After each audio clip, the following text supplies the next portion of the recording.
écoute, regarde-moi bien aller.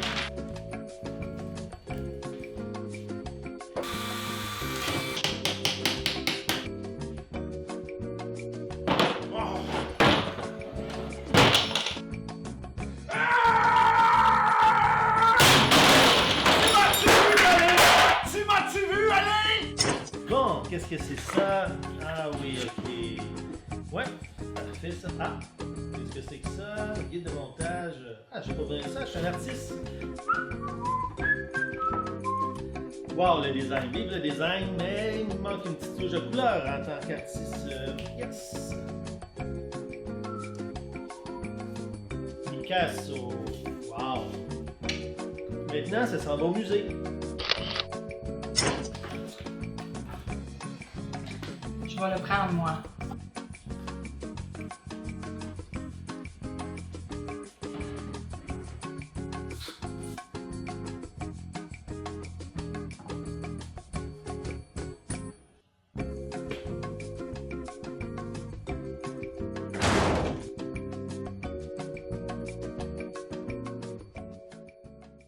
Yes! Est-ce que je peux entendre Jésus? Hey, on termine notre série sur l'Épître de Jacques et à un enfant qu'on demandait dans son groupe du ministère des Enfants, qu'est-ce qu'une épître? Il a répondu, c'est la femme de l'apôtre. Pour nos amis qui nous visitent, une épître, c'est une lettre pastorale. Donc, c'est l'Épître de Jacques, c'est le pasteur Jacques qui crée son Église. Jacques est le frère de Jésus, en passant le demi-frère de Jésus, pour des raisons théologiques que je vous expliquerai une autre fois. Donc, Jacques est le frère de Jésus et il écrit à son Église. Et il écrit vraiment une lettre très, très pratique pour aider comment appliquer l'enseignement de Jésus au quotidien. Vous savez, l'enseignement de Jésus, on peut le connaître. Le défi, ce n'est pas de le connaître, c'est de le pratiquer. Donc, Jacques écrit en donnant quelques conseils sur différents thèmes. Et ce matin, si vous avez une Bible, je vous invite à ouvrir avec moi. Épître de Jacques, 5e chapitre. Jacques termine son épître en parlant de maturité spirituelle. De maturité spirituelle. Et pendant que vous tournez, j'aimerais qu'on présente l'image. J'ai lu dans le journal il y a 2 semaines qu'un jeune homme a payé 100 000 $ pour ressembler à son idole, Justin Bieber. Et ce n'est pas très réussi entre vous et moi. Maintenant, j'aimerais te dire que si tu as mis ta foi en Jésus, le but de Dieu, c'est de te transformer à l'image de Jésus. OK, mais il me semble que ça mérite au moins 50 amen. Je comprends que tu n'es pas rendu, mais tu peux te réjouir de maintenant. Le but de Dieu, c'est de nous façonner. Non seulement il veut te sauver, il te pardonne, il met le Saint-Esprit en toi, mais il met le Saint-Esprit en toi pour te transformer afin que tu développes le caractère de Jésus en toi, afin que tu serves les autres comme Jésus a servi les autres, afin que tu fasses avancer le royaume de Dieu comme Jésus a fait avancer le royaume de Dieu. Et un chrétien, c'est quelqu'un qui ressemble de plus en plus à Jésus. Maintenant, c'est ça la maturité spirituelle. Et Jacques écrit à son Église en disant, ne soyez pas centrés sur vous, gérez bien votre argent, soyez responsables, faites attention à vos paroles, faites attention à vos actions, ayez une foi authentique. Pourquoi? Parce que vous êtes appelés à ressembler à Jésus dans cette génération. Amen? Cela étant dit, commençons, si vous avez une Bible toujours, Jacques, 5e chapitre, et je vais simplement lire les 3 premiers versets pour avoir mon premier point. À vous maintenant, les riches, pleurez, hurlez à cause des misères qui viennent sur vous. Votre richesse est pourrie, vos vêtements sont mités, votre or et votre argent sont rouillés. Leur rouille sera pour vous un témoignage, elle dévorera votre chair comme un feu. OK, je sais que ça commence dur, ça commence raide, mais Jacques parle beaucoup d'argent dans son épître. Pourquoi? Parce que pour Jacques, la manière que tu gères ton argent démontre où est ta foi. D'ailleurs, Jésus le dit, hein? Là où est ton trésor, là sera ton cœur. Là où tu mets ton argent, si on regarde ton budget, là on voit tes priorités. Et Jacques parle des riches. Et dans le contexte, si vous avez été avec nous au cours de cette série, pour Jacques, les riches, ce n'est pas la liberté, ce n'est pas Céline Dion. Les riches, c'est la classe moyenne. Ce sont des gens comme vous et moi qui sont plus fortunés que certains, mais qui ne sont pas riches, mais qui ont une certaine richesse comparativement à d'autres. Et Jacques dit, à vous qui êtes de la classe moyenne, ne vous comportez pas avec votre argent comme si vous n'aviez pas Jésus dans votre vie. Et pour Jacques, la première marque de spiritualité d'un croyant, c'est la générosité. Si tu es d'accord, dis Amen, s'il te plaît. Vous savez, on vous présente à l'Église de Bortail beaucoup de besoins des gens qui vivent différentes situations, on vous les présente. La semaine passée, plusieurs personnes nous avaient donné pour la Philippine, plusieurs milliers de dollars pour la Philippine. Je tiens à vous remercier. Plusieurs d'entre vous, on donne pour Haïti, on était construire des maisons. La Moldavie, est-ce que vous savez que depuis 3 ans, nous avons donné et investi dans l'œuvre de Dieu en Moldavie 60 000 dollars. Donc, et on a toutes sortes de... Oui, ça mérite une main d'applaudissement. On a Option Rive-Nord qui nourrit au-delà d'une centaine d'enfants démunis à chaque jour. Derrière, vous voyez les boîtes de chaussures d'opération Enfant Noël. Plusieurs personnes vous donnent. Le ministère des Enfants a un projet pour les enfants. Il y a une famille qui a perdu leur papa dans un incendie. Et la Bible dit de prendre soin des orphelins. Le ministère des Enfants a lancé un projet dans le ministère, dans le département pour aider cette famille-là. On a plusieurs choses qu'on vous présente. Et Jacques dit d'être généreux. Mais Jacques dit également, nous devons être sensibles aux besoins des gens. Mais nous devons être également sensibles aux besoins de l'œuvre de Dieu. Et quand on parle d'être sensible aux besoins des gens, j'aimerais vous présenter une petite vidéo. Portez attention, l'image n'est pas très bonne, mais vous allez voir quelqu'un qui présente la météo dans un bulletin de nouvelles, et vous allez voir la démonstration que c'est de l'abondance du cœur que la bouche parle. La météo chez nous, Brigitte, parlons de ce puissant typhon qui est en train de ravager les Philippines. Oui, puissant, c'est vraiment le mot parce qu'on parle, selon les experts, du typhon le plus puissant de toute l'histoire. Alors, on n'a pas l'occasion de parler d'un phénomène comme ça assez souvent. Heureusement, c'est les Philippines qui goûtent de... La réalité, on peut la condamner, mais celui qui n'a jamais péché lui lance la première pierre. C'est facile d'être insensible aux besoins de notre monde. Et Jacques dit, soyez généreux. Il y a des gens qui souffrent autour de vous. Il y a des gens qui ont moins que vous. Mais quels sont ceux qui réalisent également que si tu n'as pas Jésus, tu nourris un enfant, c'est simplement un ventre vide qui se dirige vers l'enfer. Tu construis une maison en Haïti, si tu n'as pas Jésus, c'est une maison qui voit l'enfer. On peut sortir des jeunes femmes de la prostitution, mais si elles n'ont pas l'espoir de Jésus, tu es sorti de la prostitution pour finir en enfer. Ce que j'essaie de dire, c'est tout en étant sensible aux besoins de notre communauté, de notre monde, nous devons réaliser que ce que notre monde a surtout besoin, c'est de la bonne nouvelle de Jésus. Et c'est ce que nous tentons de faire à l'Église de Portail. Et aujourd'hui, c'est notre réunion d'affaires. Et quels sont ceux qui croient que les affaires d'une Église, c'est toujours spirituel? J'aimerais vous présenter un petit tableau qui a été préparé par notre trésorier. Première image, s'il vous plaît. Ça, c'est la courbe de nos dîmes et de nos offrandes au cours des à peu près les 10 dernières années. Donc, vous voyez depuis maintenant 5 ans. Merci pour votre fidélité, merci pour votre générosité. Grâce à vous, l'œuvre de Jésus continue. Un autre amen, s'il vous plaît.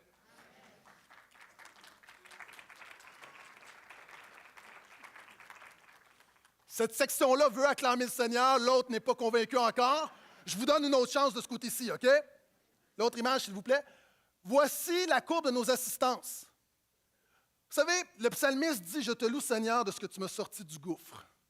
Le Seigneur le fait pour des gens, le Seigneur le fait pour une Église. Et moi, je rends grâce à Jésus qui a sorti notre Église du gouffre et qui utilise notre Église du monde ordinaire comme vous et moi pour faire rayonner Jésus à la Rive-Nord de Montréal. Est-ce que je peux entendre un autre amen à ça? Côté gauche, c'est votre moment.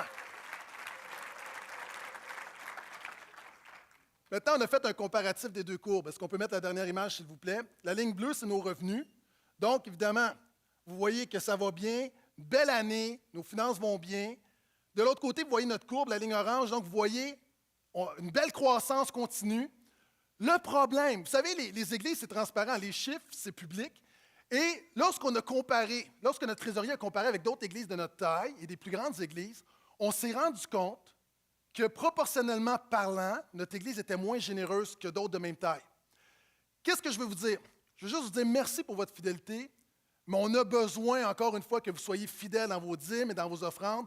On est dans une période où on investit beaucoup pour l'œuvre de Dieu. On investit aussi pour notre bâtiment parce qu'on pense que ce bâtiment-là, ce n'est pas juste un bâtiment, c'est un lieu où des gens sont sauvés, où des gens sont délivrés, où des gens sont guéris.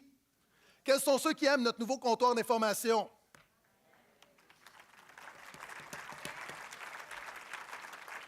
On a également renouvelé nos salles de bain.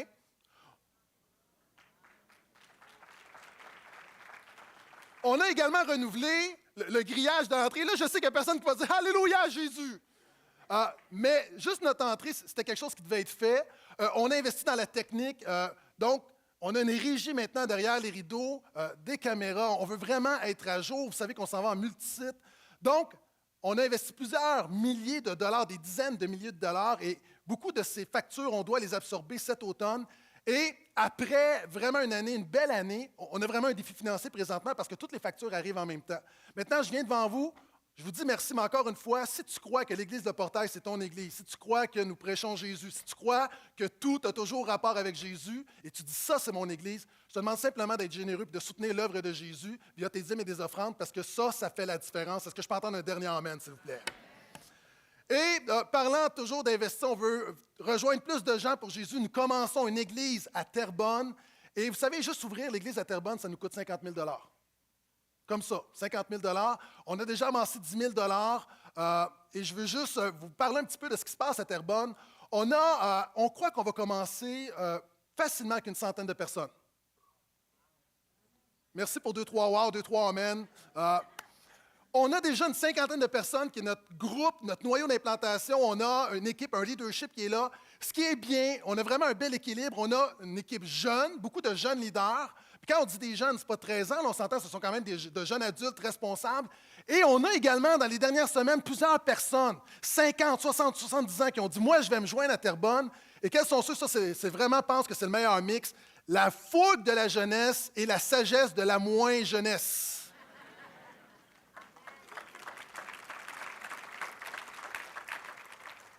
On a besoin de gens. Il y a des gens, tu es ici, tu es assis, tu n'es pas impliqué, ou tu es impliqué, mais tu plafonnes. Ce qui est bien avec une nouvelle Église, ça crée des opportunités. On a besoin de gens pour servir. Jésus t'a sauvé pour servir. On a besoin de toi. On a besoin de toi. Il faut monter la salle, démonter la salle.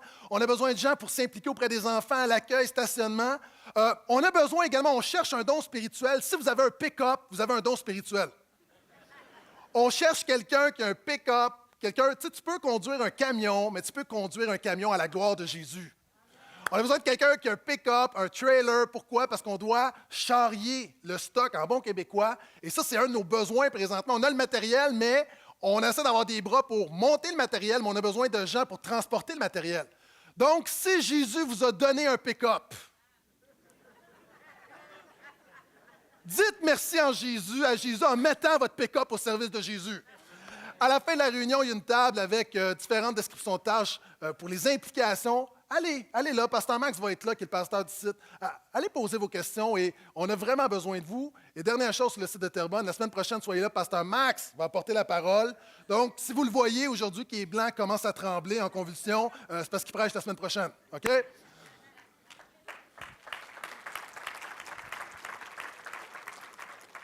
C'était comme un applaudissement de résignation. Est-ce qu'on peut donner une vraie main d'acclamation? Oh, yes! Ça, c'est mon Église. OK, on continue. Deuxième marque de spiritualité, versets 7 à 9. Prenez donc patience, mes frères, jusqu'à l'avènement du Seigneur. Le cultivateur attend le précieux fruit de la terre, plein de patience à son égard, jusqu'à ce qu'il en ait reçu les produits précoces et tardifs. Vous aussi, prenez patience. Affermissez votre cœur, car l'avènement du Seigneur est proche. Ne vous plaignez pas les uns des autres, mes frères, pour que vous ne soyez pas jugés. Le juge se tient à la porte.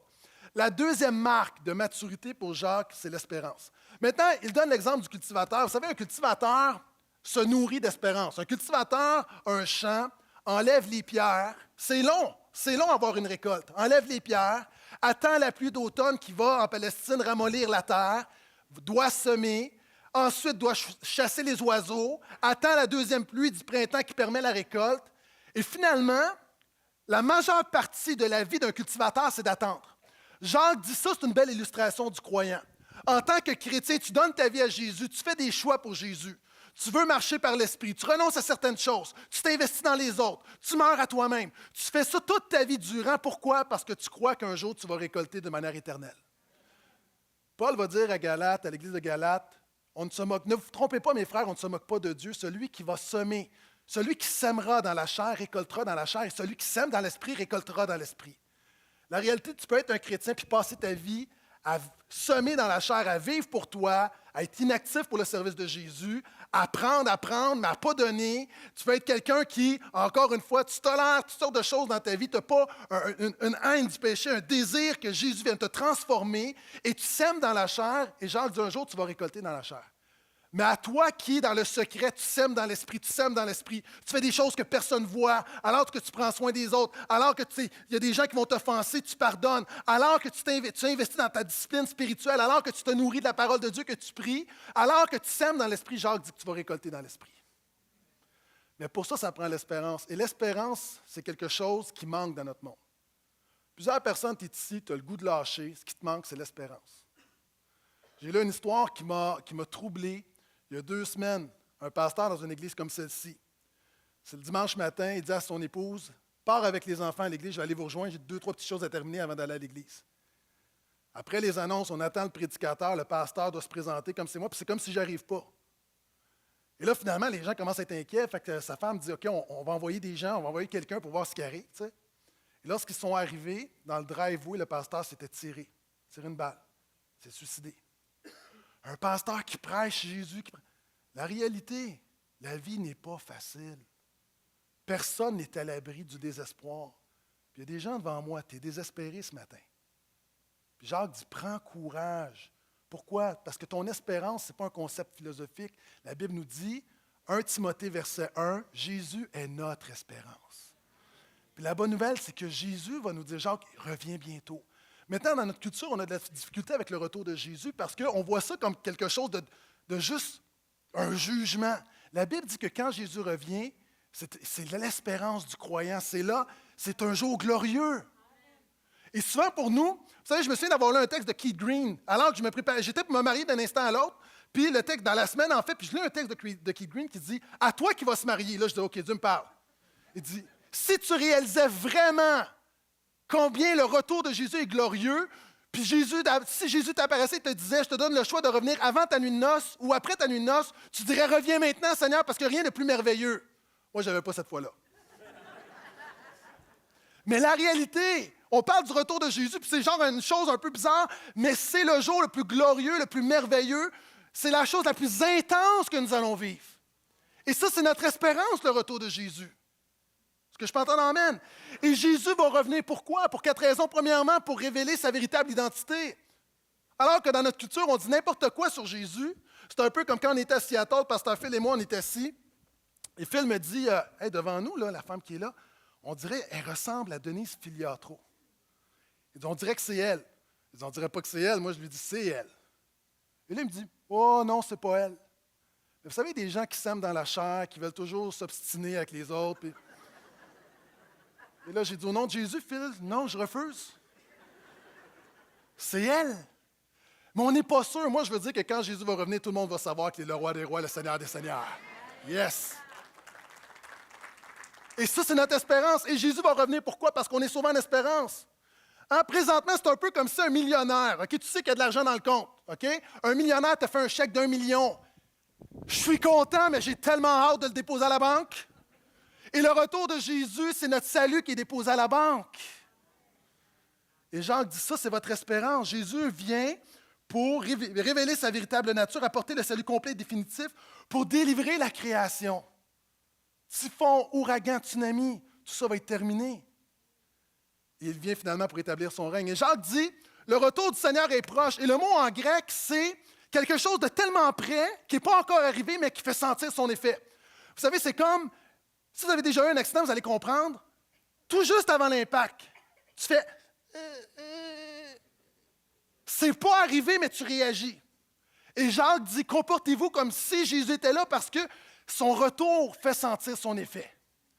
C'est un peu comme quand mes enfants au sous-sol se chicanent, et là, tout à coup, ils entendent... Et là, ils entendent, chut, papa, descend. Et là, tout à coup, ils vont changer leur attitude.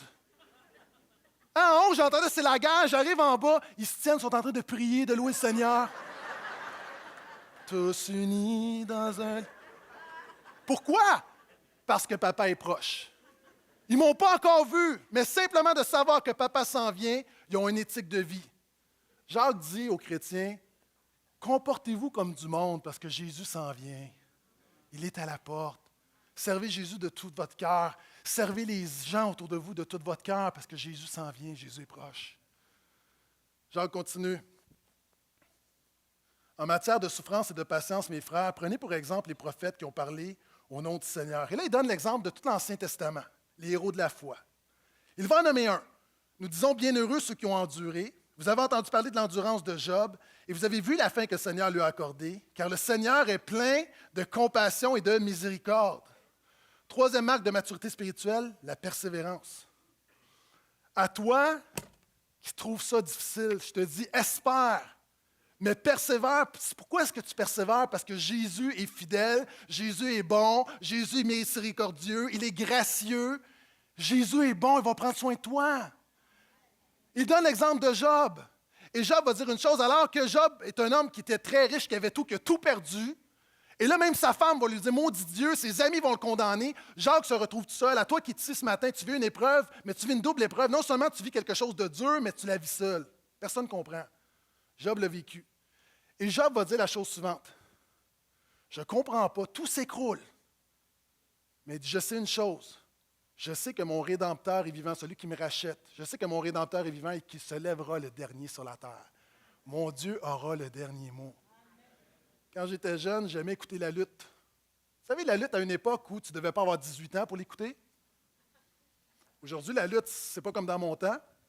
Et ce que j'aimais, c'est WrestleMania. Est-ce que du monde, vous connaissez WrestleMania? Levez la main, s'il vous plaît. Plusieurs personnes charnelles ici. Oh, c'est mon mari. Plusieurs personnes charnelles, hypocrites en plus. Wow! OK, ça va aller. Et là, il y avait un round. Ce que j'aimais, il y avait un round et c'est la dernière personne qui restait. Ils devaient tous se battre. Il en mettait 20 et la personne qui restait dans le round avait gagné. Et moi, là, c'était vraiment ce que j'aimais. C'était la portion que j'aimais le plus parce que j'espérais toujours que mon héros, c'était pour être le dernier. Maintenant, la Bible dit qu'il y a plusieurs, je paraphrase, qu'il y a plusieurs situations, tu as des péchés, des épreuves, des souffrances, mais nous savons qu'au bout de la ligne, à la fin de l'histoire, le seul qui va rester, c'est Jésus. Il est l'alpha et l'oméga. Ton cancer ne restera pas, ton divorce ne restera pas, ton angoisse ne restera pas. La seule chose qui va rester, c'est Jésus. Non seulement il a le dernier mot sur ton histoire, il est le dernier mot de l'histoire. La Bible nous dit que Job, à la fin, Dieu l'a non seulement rétabli, puis lui a donné 2 fois plus. La réalité maintenant en Jésus, peut-être que dans cette vie, tu n'auras pas 2 fois plus. Tu as perdu des choses, OK, je vais être honnête avec toi, là. Tu as perdu des choses que tu ne vas pas revoir dans cette vie. Mais ton espérance, puis la source de ta... Pourquoi est-ce que tu persévères? C'est que tu sais, l'apôtre Paul va dire, vous avez pour fin la vie éternelle. Ça, c'est une autre affaire, la vie éternelle, c'est comme un peu mystique, mais la vie éternelle, il n'y a rien de comparable à la vie éternelle. Je n'ai pas le temps de prêcher la vie éternelle, mais je te dis juste que c'est l'affaire que tu veux. Faites-moi confiance. Je continue. Verset 12. Avant tout, mes frères, ne jurez ni par le ciel, ni par la terre, ni par aucune autre forme de serment, mais que votre oui soit oui, que votre non soit non, afin que vous ne tombiez pas sous le jugement. 4e marque de maturité spirituelle, c'est la vérité, c'est l'honnêteté dans nos paroles. Jacques en a beaucoup parlé. Il termine en disant que votre oui soit oui, que votre non soit non. C'est une parole de Jésus et Jésus va ajouter la chose suivante, que votre oui soit oui, que votre non soit non. Tout ce que vous ajoutez vient du malin. Pourquoi? Jacques dit, tu ne dois pas avoir 2 catégories de paroles. Vous savez, tu dis des affaires, mais à un moment donné, tu dis, oui, mais ça, je te le jure. Quand tu dis ça, je te le jure, tu es en train de dire que ce que tu n'as pas juré est moins vrai. Jacques et Jésus disent, le chrétien ne devrait pas faire de serment, le chrétien ne devrait pas jurer. Moi, je me souviens, ma mère, alors qu'elle mentait devant ses sœurs, je savais qu'elle mentait, puis elle dit, puis ses sœurs ne la croyaient pas, puis je m'en rappelle, j'étais petit gars, puis elle dit, je vous jure sur la tête de mon fils. C'est pour ça. Ça explique tout. La réalité, quand tu dis quelque chose, fais-le. Jacques dit, tu ne dois pas avoir 2 discours. Si tu comprends très bien, dis amen. Hey, pas en passant, j'ai déjà vu, OK, je ne peux pas croire, là, un chrétien qui pense, OK, même Times, là, les doigts croisés, là, OK, soyons sérieux un petit peu, là. Est-ce que tu penses vraiment que tes 2 doigts croisés vont déjouer la souveraineté de Dieu? Pas plus de commentaires, c'est assez. Verset 13. Quelqu'un parmi vous est-il dans la souffrance qu'il prie? La 5e marque de maturité spirituelle, c'est la prière.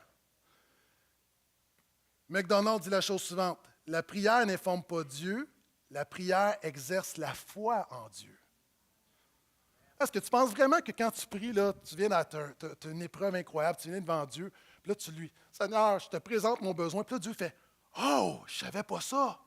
Hey, Jésus, t'as-tu appris la dernière nouvelle? Et là, le Saint-Esprit, comme les bras lui tombent. La prière ne t'informe pas Dieu. Dieu est prescient. Dieu sait tout. Dieu est omniscient. La prière, c'est simplement faire confiance à Dieu. C'est connecter. Alors que tu as une épreuve, puis au lieu de t'en faire, au lieu de chercher à droite et à gauche comme une poule pas de tête, comme on dit, ton premier réflexe, c'est de connecter à Dieu et de dire « Je te fais confiance ». Vous savez, nous, à la maison, on a une vieille affaire, puis je ne parle pas de personne, là, je parle d'un objet. On a un radio à roulette pour trouver le poste. Tu sais, comme... Puis souvent, là, on a de la difficulté à le trouver. Et la prière, c'est quoi? La prière, c'est justement... Alors que dans un monde, on entend plein de grésillements, on entend plein de choses. Il y a la voix du diable, la voix de la chair, la voix de notre culture, la voix de notre culture. La prière, c'est juste comme, Seigneur, tu as mon oreille. C'est juste de dire, chut. C'est pas tellement que je t'informe. La prière, c'est pas tellement que j'informe Dieu de mon besoin, c'est que je permets à Dieu de m'informer dans le besoin. Avez-vous remarqué que Jésus, avant de nommer ses 12 disciples, va passer la nuit en prière? Ah, Jésus est Dieu, par le Saint-Esprit, il aurait pu facilement, mais Jésus, c'était quoi? C'était une dépendance. Hein? Il était connecté, il se connectait au Père. C'est ça la prière. La prière va faire deux choses. Soit la prière va changer ta situation, sinon elle va te changer dans la situation. C'est comme une histoire qui n'est pas dans la Bible, OK? Je le mentionne là. C'est un homme, la nuit, Dieu lui apparaît et lui dit, je te donne un mandat, tu vois le rocher à l'extérieur de ta maison, un homme qui vit dans le bois, tu vas aller pousser le rocher. Je veux que tu pousses le rocher. Et cet homme-là, jour après jour, pousse le rocher, pousse le rocher, pousse le rocher. Après un mois, l'homme commence à être découragé parce que le rocher n'a pas bougé. Et là, le diable commence à jouer dans sa tête. Tu sais, quand tu pries ou tu fais quelque chose, ça ne semble pas. Il y a un non-sens dans ta vie. Pourquoi Dieu permet ça? Et le diable lui dit, tu vois, tu es en train de mourir. Le Dieu te demande quelque chose d'absurde. Dieu ne se préoccupe pas de toi. Puis Dieu te demande de faire quelque chose qui n'a pas de sens. Puis tu vois, là, tu vas en mourir. C'est complètement inutile ce que tu fais. Et cet homme-là persévère, mais ça devient de plus en plus difficile. Et à un moment donné, il commence à prier le Seigneur. Puis il dit, Seigneur, à quoi ça mène tout ça? Ça fait maintenant 3 mois qu'à chaque jour, je pousse le rocher, puis le rocher n'a pas bougé. Puis Dieu lui dit, tu vois, le rocher n'a pas bougé, mais regarde-toi comment tes muscles se sont développés. Et regarde comment ta capacité d'endurance est encore plus grande maintenant. Mon œuvre, ce n'était pas dans le rocher, c'était dans ta vie. Tu veux une épreuve qui semble ne pas vouloir bouger, la bonne nouvelle, peut-être que Dieu est en train de te changer toi à travers cette épreuve. Amen.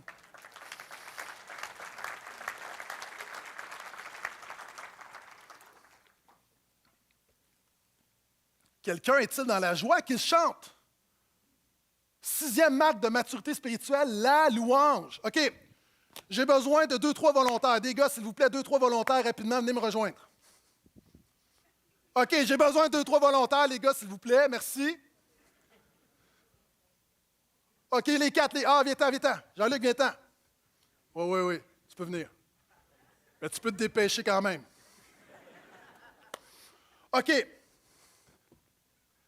La Bible dit, restez tranquille pendant que je prêche, s'il vous plaît, OK? La Bible dit que Dieu siège sur les louanges de son peuple. À quoi sert la louange? OK. J'ai besoin de quelqu'un. Tu peux venir t'asseoir ici?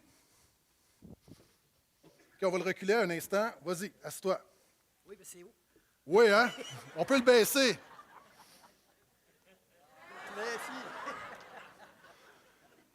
La réalité dans ta vie, il y a plein de choses qui nous accaparent, OK? Ça, c'est un problème. Ça, t'arrive, prends-le pas personnel, mais ça, c'est un problème. On arrive, puis il y a toutes sortes de choses qui nous préoccupent. Quand tu arrives, OK, Jésus, c'est pas naturel dans ta vie. C'est pourquoi que par nature, on n'adore pas le Créateur, on est des idolâtres. On laisse plein de choses prendre la première place dans nos vies. OK, Jean-Luc, tu vas être le péché. OK, tu peux t'asseoir sur lui? Non. Il y a du monde ici, tu es vraiment chargé. Tu as non seulement un problème, tu as la culpabilité. Tu arrives à l'église, puis tu as beau faire comme si rien n'était, il y a une culpabilité qui est là, tu ne te sens pas digne. Il y a quelque chose, tu chantes, mais il y a un problème qui te revient continuellement. OK, les gars, vous pouvez venir? Ça peut être n'importe quoi, OK? Viens. Toi, tu vas être le diable, OK? Assis-toi, tu peux t'asseoir. OK, toi, tu vas venir. Toi, tu es une tentation. Viens-t'en. OK.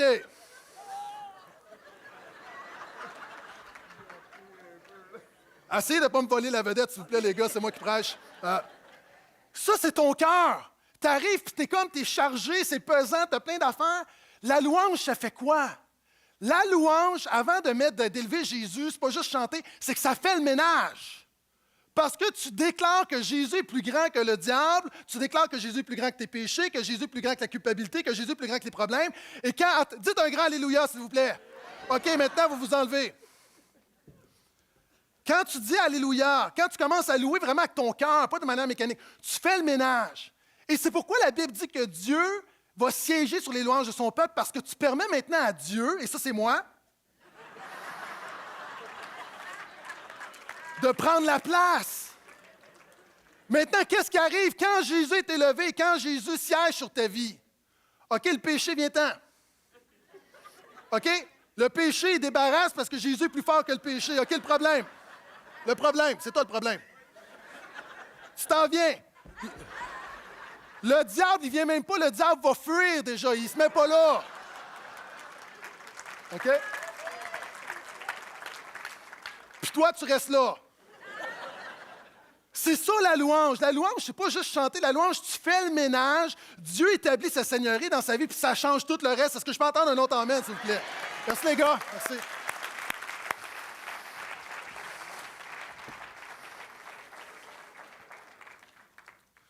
Verset 14. Et en parlant de louange, juste la dernière chose, il y a des gens qui disent, moi, j'ai de la difficulté à louer. Ce matin, là, moi, j'ai acheté l'album d'Impact. Vous savez, pendant un temps, on disait, la musique chrétienne, c'est une manière de dire de la moins bonne musique. OK? Puis je dis avec respect, il y a des gens qui, avec peu de moyens, voulaient faire de la musique pour glorifier Jésus. Puis ça mérite tout notre respect, mais la réalité, tu as un grand cœur, mais tu n'as pas de moyens, ça va sonner comme pas de moyens. Puis la réalité, tu mettais ça sonnait tout croche, mais tu avais des super temps de louange. Pourquoi? Parce que Dieu bénissait. Maintenant, ce n'est pas une critique que je fais. Ce que je dis pendant un temps, la musique chrétienne, c'est la moins bonne musique. Et la musique chrétienne francophone, là, c'était vraiment, là, c'est... L'album d'Impact, là, c'est non seulement de la bonne musique chrétienne francophone, ça se compare avec ce qui se fait de mieux en anglais ou dans n'importe quelle langue. OK? Puis je ne le dis pas parce qu'ils m'entendent, là. Il y a des gens, je le dis en tant que pasteur. Vous, là, tu te dis, moi, je ne sais pas comment adorer, j'ai de la difficulté avec ma vie de prière. Achète un CD, mets le CD, chante en écoutant le CD, lis ta Bible, prie Jésus, puis ça va changer ta vie. Qu'il soit sur le siège de ta vie.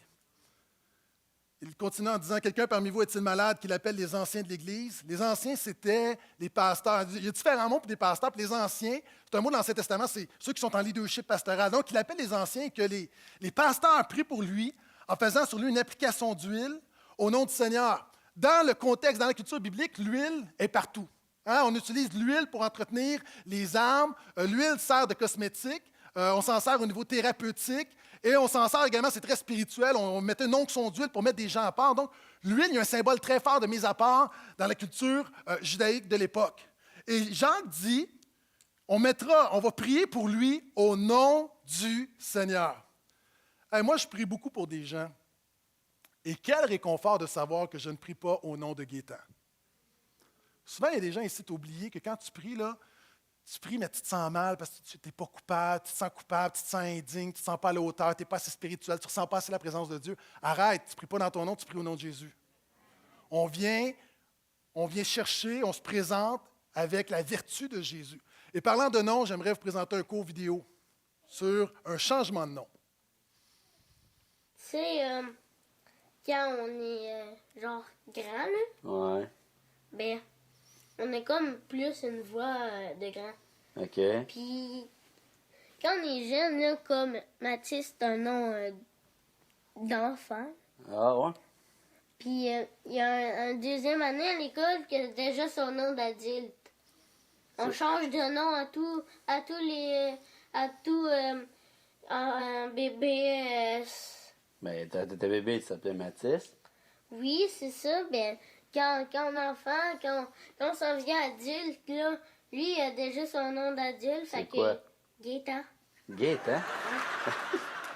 Il a déjà son nom d'adulte. OK. Gaétan. Mais toi, ton nom d'adulte, ça va être quoi? De choisir. C'est drôle, Matt. Oui, Vous savez, j'ai peut-être un nom d'adulte, mais quand je prie pour vous, je ne prie pas avec mon nom d'adulte, je prie au nom de Jésus, qui est le même hier, aujourd'hui, éternellement. Et Jacques, ici, pour moi, c'est le principe de la maturité de l'Église. Et là, je m'adresse à des gens qui... Vous êtes ici, merci d'être là, mais je m'adresse à plusieurs personnes régulièrement qui m'écrivent, qui nous suivent par Internet, puis je m'adresse à vous présentement. C'est rare, je le fais comme ça. Il y a des gens ici qui écoutent les messages à toutes les semaines. Maintenant, ce que tu as de besoin, puis tu n'as pas d'église, tu es en transition, mais ça fait 2 ans, 3 ans que tu es en transition, tu n'es plus en transition, tu es en danger. Sérieusement, tu ne peux pas être un chrétien sans appartenir à une église. Pourquoi? Parce que tu ne peux pas déclarer aimer Jésus si tu n'aimes pas la famille de Jésus. Et pour ta survie spirituelle, il y a des gens ici, je le dis avec amour, ton plus grand besoin, c'est de trouver une bonne église rapidement.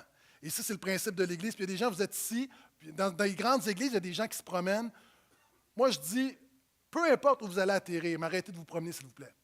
Et là, c'est un cœur de pasteur qui vous parle. Et je ne sais pas si vous me considérez comme votre pasteur, mais j'imagine que vous me considérez au moins comme un pasteur. Je veux juste vous dire avec amour, pour votre bien-être spirituel, plantez vos pieds dans une église, servez cette église-là et vous allez voir la gloire de Dieu dans votre vie. Et c'est le principe de l'Église. Il continue en disant, « S'il a commis des péchés, il lui sera pardonné. Confessez donc vos péchés les uns devant les autres. » La 8e marque de maturité spirituelle, c'est la confession. Et ça, dans notre culture où on a au niveau de la tradition, au niveau catholique, la confession, on se dit, à quoi ça rime aujourd'hui? Mais il y a un principe là-dedans. Ça part d'un principe biblique qui a dévié, mais il y a quelque chose de très réel là-dedans. Premièrement, je n'ai pas le temps d'aller en détail, mais je veux juste dire, Jacques fait un lien entre certaines maladies et certains péchés. J'aimerais dire la chose suivante, OK?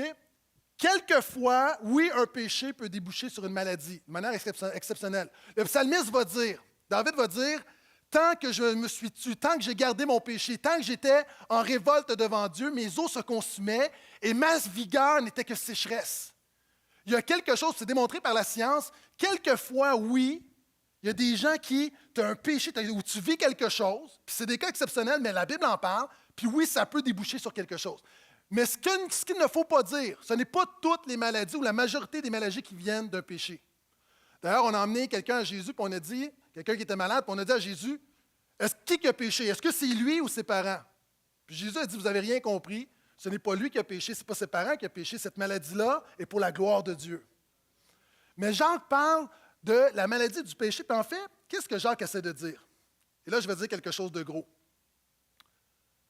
Dieu est plus préoccupé par ta sainteté que par ta santé. On va prier pour les malades dans quelques instants. Dieu a à cœur ta santé. Mais dans l'échelle du royaume, ta sainteté, ton salut, ta relation avec Jésus, c'est supérieur à ta guérison. Mieux vaut être malade avec Jésus qu'être en santé sans Jésus. Et d'ailleurs, pour Jésus, souvent, encore une fois, la guérison physique devait emmener sur une guérison spirituelle. C'est pourquoi il y a un paralytique, il va le guérir, puis il va dire, tes péchés sont pardonnés. Pourquoi? Parce que quand Dieu fait quelque chose dans ta vie, c'est toujours pour pointer vers Jésus. Et c'est ce que Jacques est en train de dire. Et je reviens à la confession. Vous savez, la confession, c'est quelque chose qu'on retrouve dans la Bible. La Bible dit même que lorsqu'on confesse que Jésus est sauveur, donc tu reconnais que tu es pécheur, que tu es perdu, que tu passes une éternité en enfer, que tu es un rebelle et que tu te confies dans Jésus qui est mort à la croix pour toi, tu parviens au salut. La Bible dit qu'un jour, tout homme va confesser que Jésus est Seigneur à la gloire de Dieu le Père. Tout le monde va déclarer qu'il est Seigneur. La bonne nouvelle, commence à le faire maintenant, parce que si tu es forcé de le faire dans l'au-delà, ça ne sera pas une bonne nouvelle pour toi. La bonne nouvelle, c'est que Jésus est mort pour te pardonner. La Bible dit d'offrir à Dieu un sacrifice de louange, c'est-à-dire le fruit de nos lèvres qui confesse son nom. Et Jacques dit de confesser vos péchés. Confession, en grec, le mot c'est homologos, qui veut dire la même chose. On a en français le verbe homologuer, dire la même chose. Et Jacques dit, si vous êtes un croyant et que la Bible dénonce un comportement dans votre vie, puis tu sais que tu es pécheur, tu sais que tu es coupable, au lieu de te cacher, au lieu de persévérer dans ton péché, amène ton péché à la lumière, confesse ton péché afin de recevoir le pardon. Il y a une puissance dans la confession. Un petit garçon en visite avec sa sœur chez ses grands-parents, un nouveau slingshot, un lance-pierre, s'amuse et tout à coup voit, vous savez, sa grand-mère élevait des canards, puis il y avait un petit canard, c'était son préféré, puis il décide de viser le canard, puis tue le canard. Plus de canard. Prend le canard, le cache dans la grange, derrière le feu de foyer, derrière les bûches. Et là, elle revient à la maison, pense ni vu ni connu, mais sa sœur l'a vu. Et là, le grand-père dit, pour dîner, après dîner, il demande à la sœur, qui s'appelle Sally, il dit, Sally va faire la vaisselle. Et Sally dit, non, c'est pas moi qui fais la vaisselle, c'est mon frère. Puis là, elle regarde. Puis il dit, non. Elle dit, rappelle-toi le canard. Il fait la vaisselle. Après ça, il décide d'aller à la pêche. Là, la grand-mère dit, non, mais il va falloir que Sally reste avec moi pour préparer le souper. Puis elle dit, non, elle dit, mon frère s'est offert de le faire. Puis là, le frère rouspète, puis elle dit, canard. Toute la semaine, canard, canard. Et là, il est esclave de sa sœur. Une semaine terrible. Pourquoi? Parce qu'il est lié. Il est lié, il a péché, quelqu'un le sait. Puis ça, là, c'est l'œuvre du diable dans ta vie en passant, là. Et là, à la fin de la semaine, il n'en peut plus. Il va voir ses grands-parents. Puis il dit, je veux juste vous dire de quoi, là, ça a assez duré, là. J'ai tué ton canard. C'est moi qui l'ai fait, puis je vous demande pardon, mais là, j'en peux plus. Puis là, la grand-mère a dit, je te pardonne. Mais elle a dit, est-ce que tu savais que je savais depuis une semaine que tu avais tué le canard? Elle a dit, oui, mais pourquoi? Pourquoi tu as permis pendant une semaine que je me fasse manipuler par ma sœur comme ça? Puis elle dit, je voulais voir pendant combien de temps tu étais pour être l'esclave de Sally. Dieu te dit, pendant combien de temps vas-tu être l'esclave de Satan? Confesse tes péchés. Quand tu amènes un péché à la... Vous savez, le pire avec le péché, c'est qu'on ne veut pas que ça sorte. Puis il y a un chantage spirituel. Mais quand tu es avec des gens de confiance, puis que tu vides ton cœur, puis tu confesses ton péché, il y a une grâce de Dieu incroyable qui prend place. Amen. Et Jacques dit que quelqu'un de mature devrait avoir des proches, des chrétiens spirituels à qui est-ce qu'on peut prier les uns pour les autres. Je continue. Reconnaissez donc vos péchés les uns devant les autres et priez les uns pour les autres pour que vous soyez guéris. La prière du juste, mise en œuvre, a beaucoup de force. Pour moi, la marque de maturité spirituelle numéro 9, c'est les petits groupes. Je fais un lien avec ce que je viens de dire. Tu ne peux pas faire ça avec tout le monde. Tu ne peux pas voir quelqu'un à l'église, tu croises un frère, que tu n'as jamais vu à peu près, tu dis « Hey, moi j'ai un problème de pornographie, prie pour moi. » Hein? Quoi? À un moment donné, il y a comme un contact. Et les petits groupes servent à s'encourager. Vous savez, la Bible dit de s'encourager les uns les autres, de s'édifier les uns les autres, de s'aider les uns les autres, de s'aimer les uns les autres. Où peux-tu pratiquer les uns les autres à part dans un petit groupe? Prends l'ensemble de ces commandements-là. Puis ça te prend un contexte pour les appliquer. Et ça, c'est les petits groupes. Je fais rapidement. Versets 17 et 18. « Il est un être humain de la même nature que nous.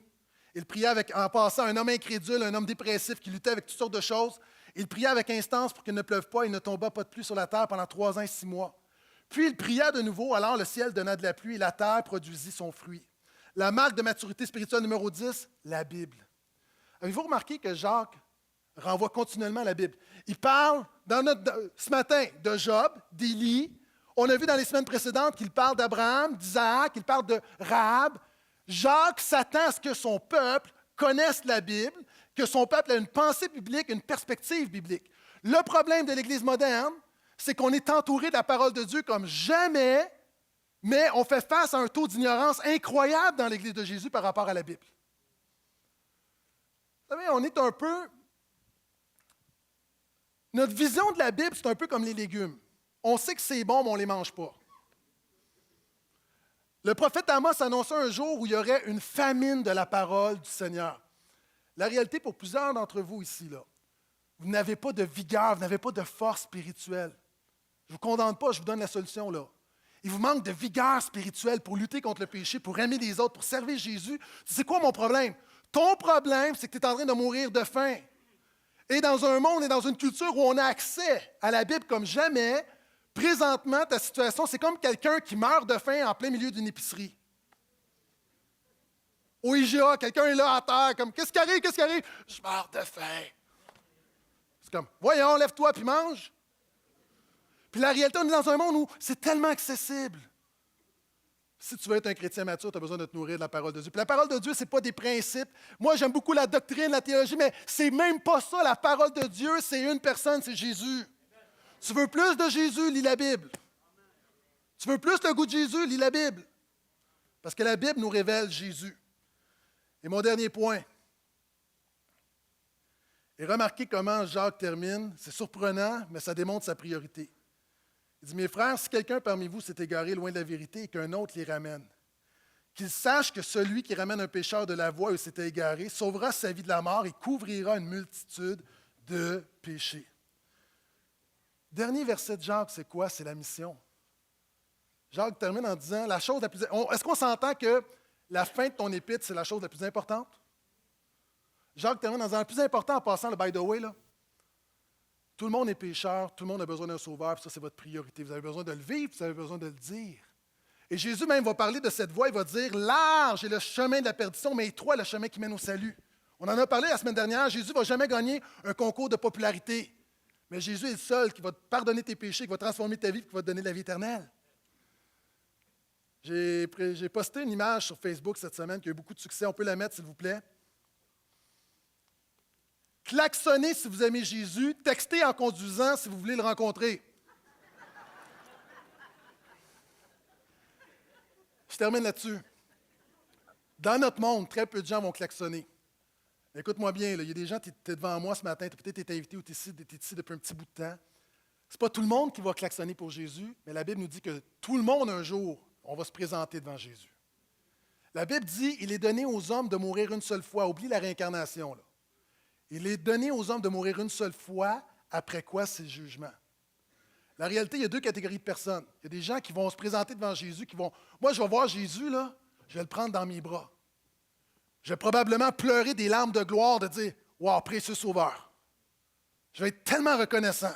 Je vais voir Jésus face à face. Mais pour des gens ici, quand tu vas voir Jésus, ça va être traumatisant, ça va être la pire expérience de ta vie. Elle va durer pour l'éternité, puis l'éternité, c'est long. Pourquoi? Parce que c'est le seul sauveur. Si tu ne l'acceptes pas, si tu ne le reçois pas, tu n'as pas de plan B. Il n'y a pas de plan B. C'est le seul nom qui peut te sauver. Et Jacques dit, nous sommes pécheurs, il est sauveur, tu dois prendre une décision.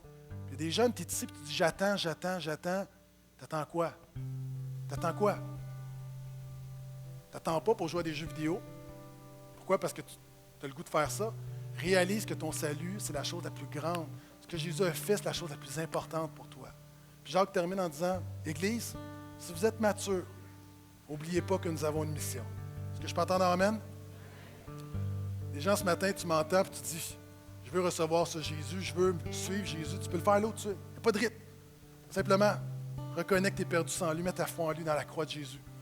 La Bible dit qu'à ce moment, puis je crois au moment où je te le prêche, où je prêche la parole de Dieu, où le Saint-Esprit agit, il y a des gens, tu reçois le Saint-Esprit, tu nais de nouveau, et tu viens d'être arraché de l'enfer et transporté dans le royaume de Jésus.